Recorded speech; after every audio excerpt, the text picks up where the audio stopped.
page 201 ka tafsiru alqur'ana de sura 9 istaghfir lahum Allah dali insinanobe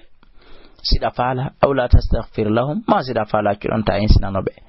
en tastaghfir lahum hay insinani dabe 70 marrat Allah bi capande jeedi falan yaghfir Allah lahum wona li Allah no yaafobe dalika ko wadi dum no nangaygo be annam ko sabu kambe kafaru billahi be yeddi Allah wa rasulihi ina laado makko wallahu Allah kadile la yahdi o fewna tal qawmal fasiqina yimbe fasiqibe farihal mukhallafun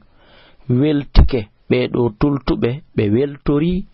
be maq'adihim sabu jodagol mabbe gol khilafa rasulillahi baawone laado Allah ronka yakol wa karihu be anyi an yujahidunde be tinnorta be mawalim jawle mabbe de wanfusim e wonkiji mabbe dim fi sabilillah fi bantugol lawol Allah gol wa qalu be wi la tanfiru wa tanfiru fil harri nder ndi ngulendi fenu dun wuli yeto be sigo ngulendi be huli naru jahannama ako yite jahannama shaddu harran buri sattude wulugol kala ko wuli kon law kanu sinno be lati ke yafqahuna ko be faamu be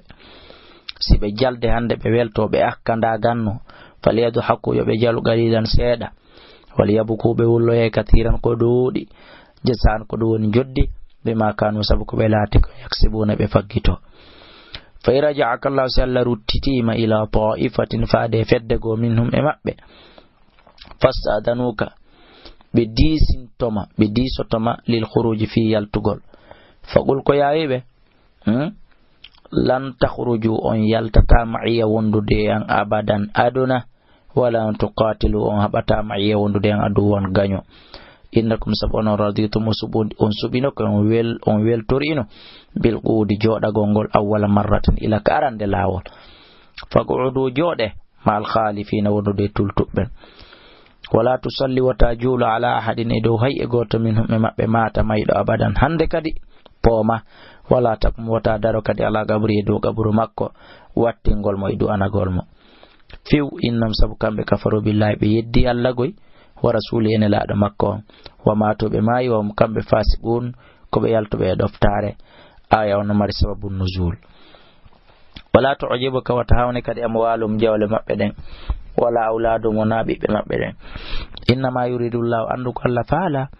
an yu'adhibahum ko de lettirta be biha sabu de jawle be bibbe fi dunya ila ka gurdang aduna do wata saga yalta yenga anfusum keji mabbe din wa muta kambe kafiruna ko be heferabe wa idha unzilat sijipina masuratun simore no windi ton anskoni aminu billahi gomdine Allah wajahidu tinno do ma rasuli wondu dene laado makko istadanaka dungina toma disino toma ulu tawli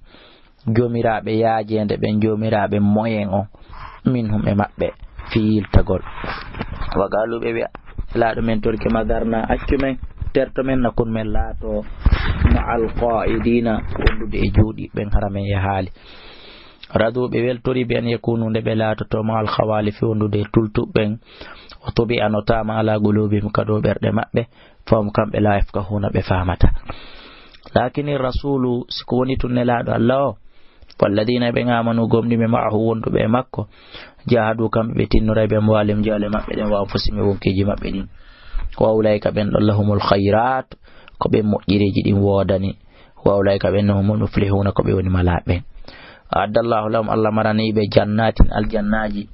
tajri hinu ila min tata sengole majji alanharu candi khalidina ko be luttobe fiha ender majji dhalika al-fawzul azim ko dum do woni malal mawnu gangal wa ja'al mu'addiruna ngantino to ben non ari min al-arabi modde yimbe fula soji be